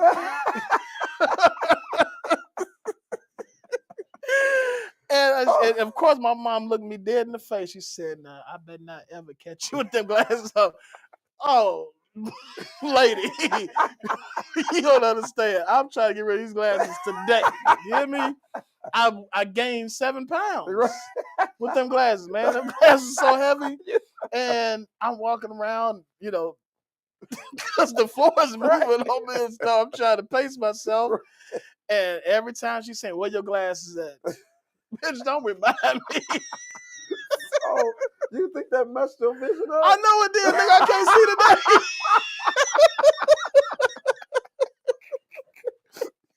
I can't even see you now. Take my glasses off to wipe my face. God don't like ugly. I did all that line to get hush puppy glasses. I left out there looking like a hush puppy. Sad. Just absolutely sad, man. So yeah, there's just little stories of my life, man. I always say, people are like, you should write a book. I don't want to write a book, Why not? I just want to stand on stage and just tell my story. That's it. Hey man, you could pay that $14,000 for your truck if you write a book. Your Times bestseller. Possibly. You ain't gotta rob us. But they want that money tomorrow. Mary can hook you up. That's how good Mary is. Right. She type while I'm talking and stuff. You ain't been over there typing. Right. Your ass is fine. She said the book's already done. Right. King. You actually down and stuff, King. She went to the back and made the cover and bound it. Bound it, edited and everything. Here's your first copy, King. That's why I love her, because she can do that too. Right, for real, man. Mary, look, that's why she's in the vibe, man. Mary works miracles. She does. Yeah. Her name not Mary for no reason. Yeah. That's Jesus' mother. Yeah. Bro, how long? Look, an hour 21 minutes. That's not bad. Man. I swear, I thought we was gonna be. No, you are fine. You are perfectly fine. I thought we was gonna be over 2 hours. Mom, if you watch this, I'm sorry. He's not. He's not. He meant everything. Dr. J. But congratulations on ringing the bell. Yes. My mom had her last surgery today. If you're looking at the show and you check out the thumbnails on YouTube, you'll notice that I finally stopped using the pink ribbon on I will put all the pink ribbons on all the thumbnails. And last week, after she rang the bell, I said, not that I don't care about the other people with cancer. That was in honor of my mom. He said she don't. That was in honor of my mom. Because you could have kept it, nigga. Right? you say you ain't got it no more. Right. We ain't got to put that pink ribbon on. It's just sad, man. You're horrible. No, but she actually had her last surgery today. Praise God. She texted me, said she was doing good. So man, she is done. She's excited because the first thing she said when she got cancer was that she want to go on vacation. Like she just waiting to get through all of this, so she can go on vacation. I'm excited. I'm actually gonna have her on Mother's Day. Oh, that's beautiful, man. Mother's Day open, and she gonna sit right here on this couch. And I keep it warm for you, Mom. Laugh and cry. And cry. We're gonna have to change the couch out, Mom. You can't. I want that boy's spirit on me. He's supposed to be a pastor.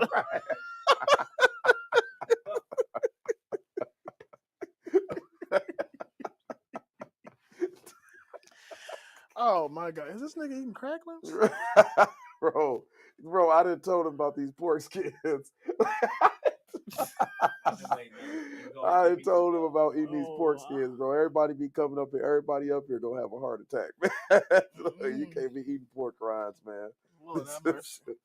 Dr. J, I finally got a chance to sit down with you, We got a chance, man. Thank you so much, man. And I tell everybody this, but I really gotta have you back.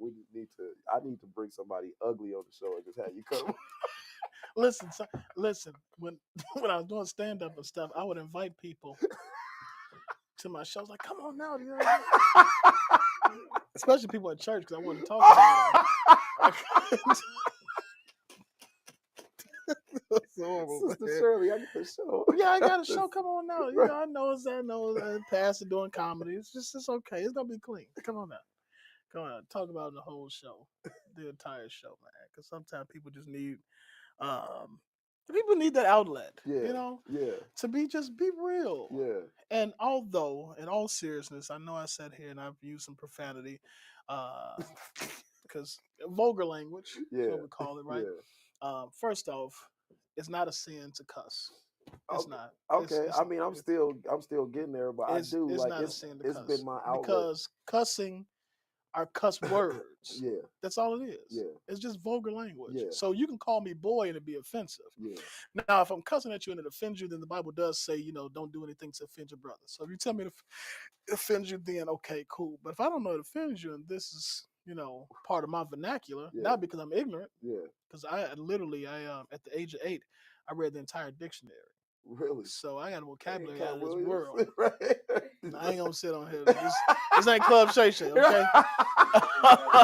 Right. I ain't I'm not gonna tell you that lie. Wait a minute, nigga.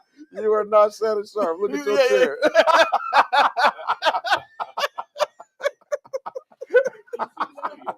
My mom talked about my chair, bro. I thought it was retro looking. My mom's right. You just might be. Right. Like, yeah, man. Listen. Nothing, man. So, but no, definitely did read it. So I got a vocabulary out of this world. Yeah. So I don't have to cuss you out to talk about you. Right. I could talk about you like a dirty dog and not use not one cuss word and have you Googling. Right. What this nigga just said? And that's what really pissed you off when you had to Google what a nigga just said. And you already gone. Right, you already mad. Now you done had to Google what this nigga said about you. Now you want to fight. Right. Because slow people always want to fight. You know what I'm saying? Because they can't get back quick enough. Their mind don't work that fast, so they result to violence.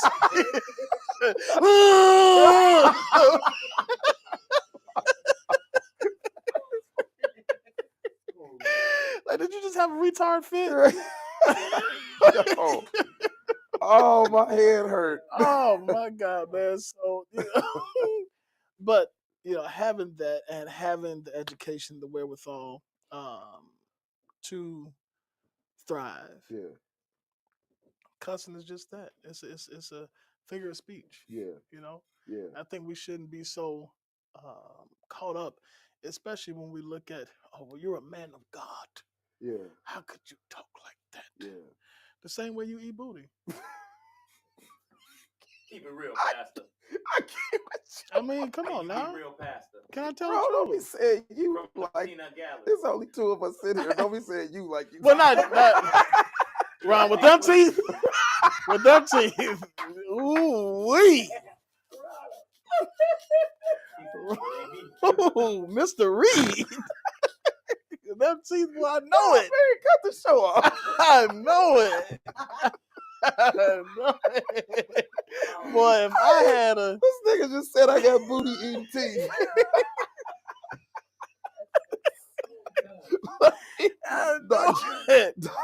Doc, you think you can sharpen these booty eats?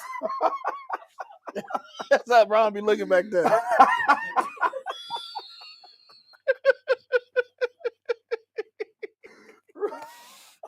Talking about you next. Oh, I'm done. I'm done. I can't.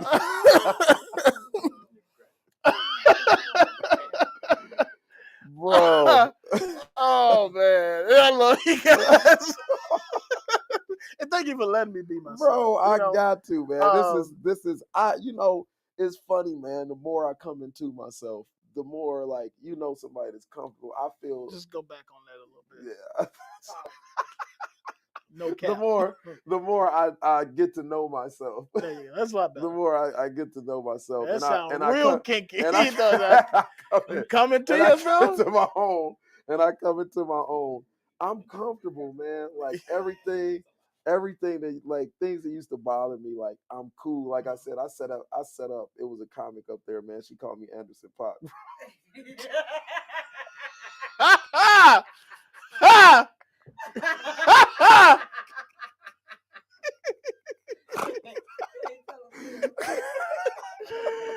Oh Bro. my God. Bro. bro.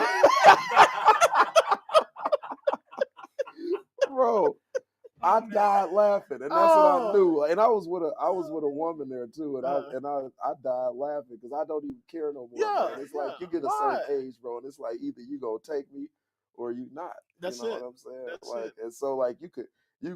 I don't even look at it as talking about me, man, bro. I realize when you get around comics, man, they already scoping you out. Yeah, They and then see, it's crazy for me because I'm a psychologist too. yeah. You know, so it goes deeper for Right. me, you know. And it's like, oh my God. So I literally analyze and profile everybody, and I'm talking about everybody. And I have to expect it back, you know? Yeah, yeah. Because when I'm at that point now, like I said, I'll be 40. And the most disrespectful thing in my life at this stage is doo doo. It is. Hey boy. I gotta hear this. Hey boy. So Hey. you tell me if I come to your Hey house, boy. if I come to your house, Hey boy. Nigga, listen, on the first date, you hear me? If you invite me to your house on the first date and we've been out to dinner, bitch, I'm shitting in your bathroom. I don't know what to tell you, especially if we left the restaurant too soon. You should have gave me a couple more minutes. I'm shitting in your bathroom because the boo-boo don't wait at this age, man. Boo-boo don't wait and it don't care. Nigga, if it said go right now, I'll walk out here while we on live, nigga. And I'm not gonna doodle on myself. I doodle on this floor before I doodle on myself. God, my witness. I'm not gonna doodle on myself. Now, that's what I'm not gonna do. I was sick. My girl asked, she said, well, what if you have to go while you sleeping? Well, I said, nah, I'm in control enough. Now, if you wake up and you see me with my ass hanging outside this bed, and you wake up and you see me with my ass hanging outside this bed and I'm shitting on your floor, don't ask no questions.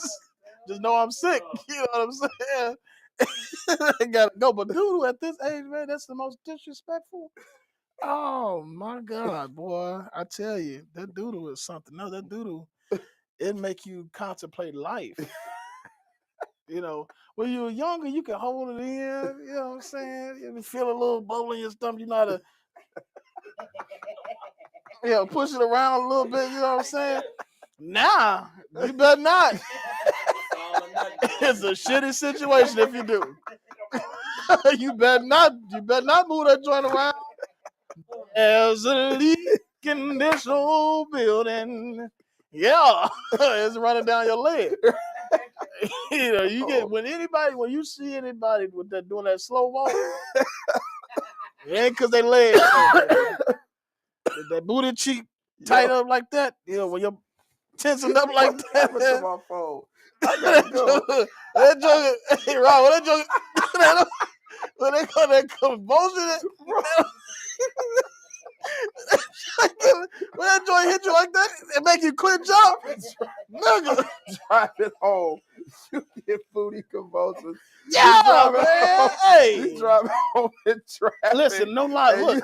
Yeah. That move right there. Listen, no lie, boy. Look, I was on my way. What was I on my way to? I was on my way to work. I was working at the hospital, Loretto Hospital on the west side of Chicago on a psych ward, right? And man, I had some chicken, what do you call it, chicken salad, right? And I got like right around to where 290 starts, and my stomach said, blah, blah, blah.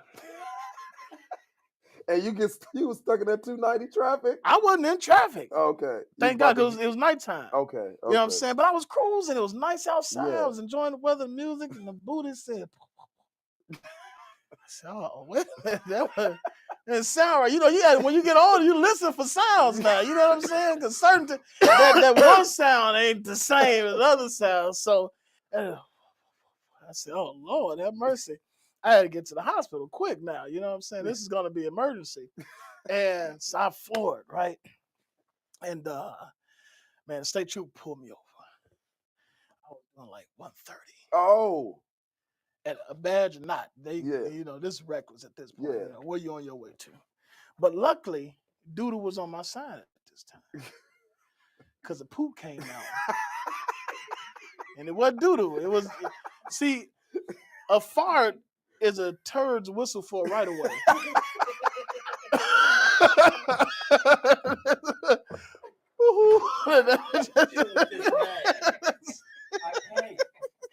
I say a fart is a turd's whistle for a right away. You know what I'm saying? It's asking for a way out. You know what I'm saying? So that joker, so I turned on the heat. It's already hot outside.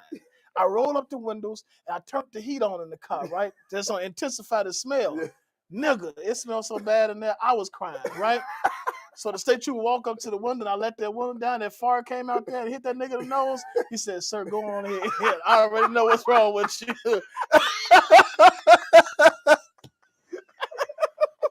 Have a nice day. That nigga, I give you an escort. You probably made his stomach hurt. Man. I'm Hey, the behind nigga you. walked up to the window and he, "Sir, I don't even want to know. Just slow down." Man, I took off because I got to get to the bathroom, right? Because the boo-boo is Disrespect. Hey, the boo-boo is disrespectful. So I walk in and the charge nurse, "Hey, Dr. Adams, shut up, bitch. I gotta go. I have no time for conversation. I'm trying to get to the bathroom." And I walk through there and that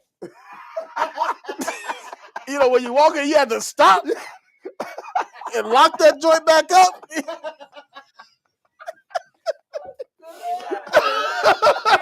Hey, when you walking, because I got that fast, that white person walking with, like, it look like somebody pushing me. You know what I'm saying? I'm like that. I'm switching like I got hips and everything. Like I'm a power walker in that joint.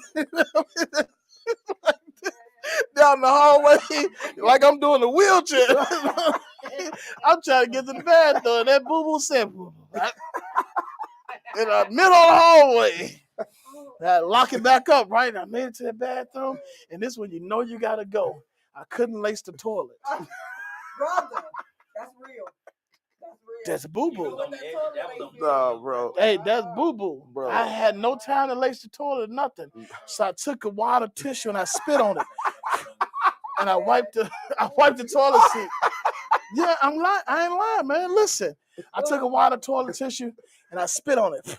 And I wiped the toilet seat up because that's all I had time for. That's as sanitary as it's gonna get. And before I can pull my pants down. Blowout. And you was At the hospital. I didn't even get to close the door because I went into the staff bathroom. Fuck that door, man. I had to get this out of my system. And I'm not going to do it on myself. So I had no time to close the door. So they heard it down the hall at the nurse station. And they all come back there. I'm in there, balls in the toilet and stuff. And like, "Dr. Adams, you okay?" Shut the door. Shut the door. Shut the door. I'll be all right. I'll be all right. I'll be out in a second. Just shut the door. Just shut the door. I can just see. I mean, every human being has had the point, especially the toilet wipers, where you know you're on your last leg, and you sit there and you so clenched up that you got to wipe the toilet to the side like that. Man, You listen. look like, Because that one wrong move, it's over with. you It's got over one with. leg bent. This how I'm telling you. You in that joint, legs tight. Yes, You in that joint like, ooh. If you unclench for 2 seconds, My God, life it's is over over with. with. Bro, It's over what with. did you do? You don't care, huh? I don't care. Listen, Who had to clean it I up? shit in a urinal before. At a McDonald's. I ain't lying to you. You know what? I'm not lying to you. Listen, man. I went in that bathroom because again, when Boo Boo set in and say it's time to go, you got to believe him. He not lying to you. Bro, I'm angry with you. Hey, I'm not. I'm angry. Listen, let me tell you why I'm angry. I'm gonna with tell you. the truth. So I go in this McDonald's, Yes. man, and the stalls are full. And I say, anybody coming out? He made a general announcement. I did. Please tell me, somebody, please tell me y'all coming out. One guy said, "I just got in here." Yeah. So I went to the women's bathroom. The security guard said, "Man, you can't go in there." And it was a woman in there. So I said, "Doggone, I can't do it in there." And I'm not going to do it on myself. So it's either the floor or the garbage can or the urinal. So here I am with my ass hunched up in the urinal. And the guy in the stall said he just got in there. He said, "Hey, are you shitting on the floor?" I said, "No, the urinal." He said, "I gotta see this." I said, "No, the fuck you don't." Wait, you having a conversation with him? Bro, Why go to urinal? Come on, man. You want to talk to me? Right. Spare me the conversation, man. You could have came out of there. Or let's share it or something, nigga. You know, I was saying, scoot over. Let me get a cheek on there.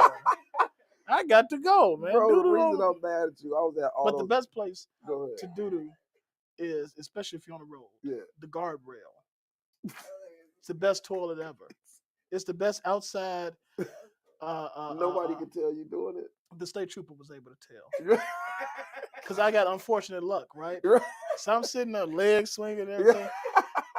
I'm getting a lot of shit off my chest, you know? And, sir, you don't want to come over here. What are you doing over there, buddy? Your car broke down?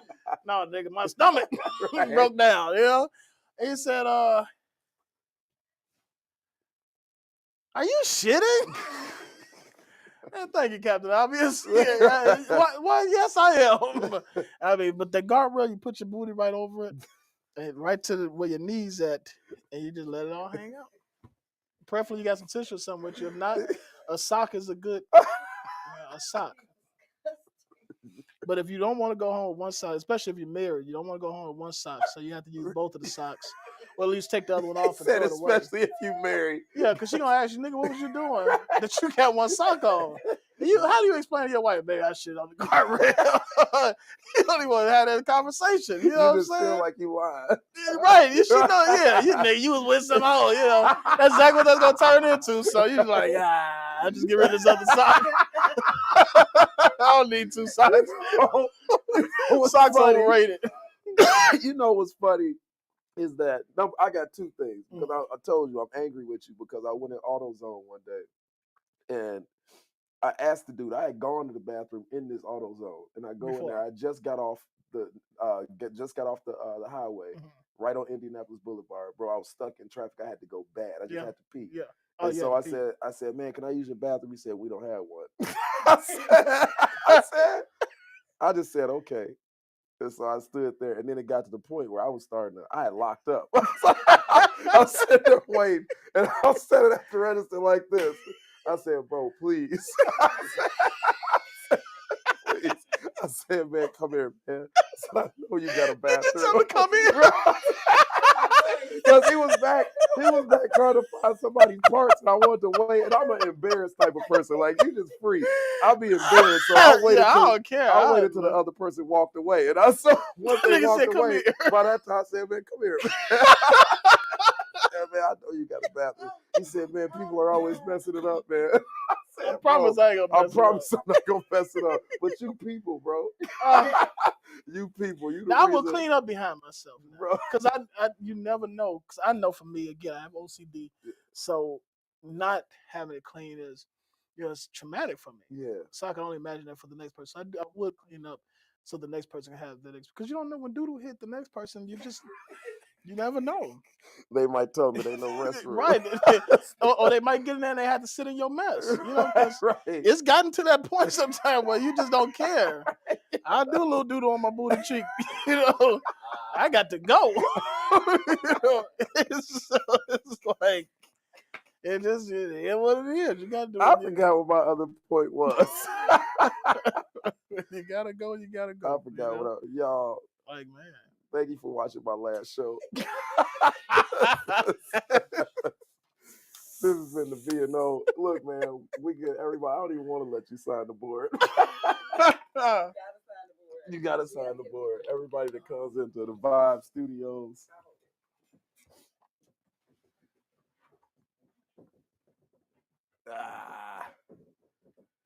Take a piece of chalk anywhere you want to sign. Let's see. Thank you, man. I appreciate you. My handwriting sucks. So. It's cool. Uh-oh. You don't want to touch my chair. LCD. He just literally leaned over my chair. And then the broke. There you go. That's good. Dr. J. Dr. J, man, I appreciate you, man. Man, definitely, bro. Definitely. I enjoy being here, man. Being old, man, this has been an ordinary person. He's not ordinary. I'm extraordinary. Extraordinary person with an extraordinary story, man. Thank y'all for checking in, man. I believe I have Rat Patch next week. I gotta check, but I think we have Rat Patch coming up. Y'all watch this show again, man. Go back, you gotta see the whole. We stopped at 120, and then we talked about doo-doo for 20 minutes. It was 120, and he literally talked about bowel movements for the last 20 minutes of the show. I'm floored. Y'all, I'm done with Dr. J. Man, listen. He got the hat on. Dr. J, where can they find you at, man? Anybody's pantry. If you got snacks, especially the ghetto girls with a good link card, love y'all. Shout out to y'all. Especially if you got a link over $300 a month, I'm your nigga. Okay, call me at 312-385-0472. I will come and raid your pantry at any given time, and I will fight your kids too.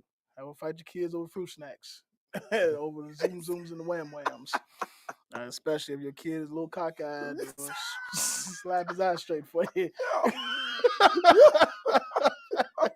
Over the snacks. But no, you can find me at Dr. J, the comedian, on Facebook. You can find me at President of the Lord Bible Church. There it is at the bottom of the screen. In Gary, Indiana, 5100 Virginia Avenue. That is President of the Lord Bible Church. We start at 12:30 on Sundays. Come and get a word. The same person you see here is the same person you get any given time. I believe in being real with God and God's people. And on Thursday nights, we are virtual, live on Facebook for our Bible college prayer at 6:30 p.m. and 7 o'clock. Our Bible college starts. Don't reach over here while I'm talking. I seen your hand, man. Lord have mercy, man.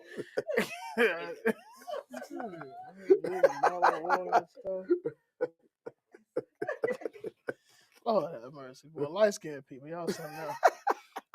And you can find me at James Adams on Facebook as well, and on Instagram it's Reverend Dr. J. And if you need counseling, probably don't look for me, because I told you I stopped listening when you say, "Can I talk to you?" If you're feeling froggy, and you can email us at becomeabetteryoucs@yahoo.com. That's our counseling service. So, man, I appreciate it. Man, I appreciate you, man. Definitely, man. Yes, sir. Definitely Yes, sir. appreciate you for allowing me to come on here. And if this is your last show, We're gonna have another one. I'm gonna drop. I'm gonna see. I just. we might have to create another page. Yeah, right. Right. Somebody going to Facebook jail. If we still here, man, y'all check me out. Y'all check us out next week. I believe we have Rat Patch. I had to get rid of the glasses. He didn't call my teeth big. Y'all check us out next week, man. What you know. Oh my God. But have you ever thought, what if this is all just a dream? And we're just waiting in line to wake up? And most people think I'm insane. Once you realize that all the shit you used to care so much about just keeps you a prisoner of your own mind.